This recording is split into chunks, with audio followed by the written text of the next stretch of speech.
there was, and could you, how can your pets communicate that your loved one is around?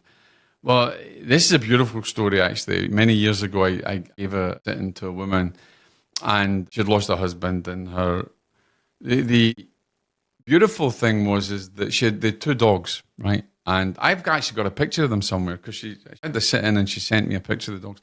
And during the sit-in, her husband would talk about the dogs, that he would meet the dogs at a certain time, all the time. And it was really weird because she had mentioned afterwards, she had said to me that the dogs at a certain time would go and sit by the chair and look and stare at the chair. At a certain time, I don't know whether it was every day or whether it was every week, but there was a certain pattern.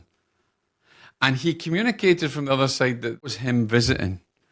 And so that was a great sign for her to realize that her husband was visiting, because the dogs would essentially, at this particular time, at this particular juncture, would go and sit perfectly still and sit perfectly still in front of the chair and stare at the chair.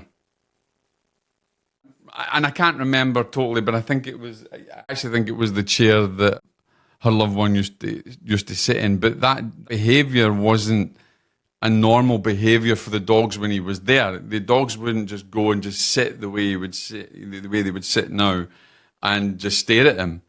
It just didn't happen. But after he passed, yes. And then there was other evidence that came through that corroborated information. So I think that's beautiful. So I think your pet, if your pet's still alive here now, your pet can be the bridge to your loved one. Not just a rainbow bridge where the pet crosses over, but your bridge can be a bridge to your loved one. Your pet can be the catalyst to you recognizing signs that your loved one's around you, just by the way that maybe your dog or your cat would exhibit their behavior in a weird way. But when you've got other corroborating evidence and you've got other patterns that fits into it, then the reality is that it's them and they're in visitation. And so I would watch out for that, ladies and gentlemen. I would watch out for, just like that woman who witnessed that with her dogs and how strange it was. It brought a level of comfort that was really awesome. And to have that corroborated was awesome.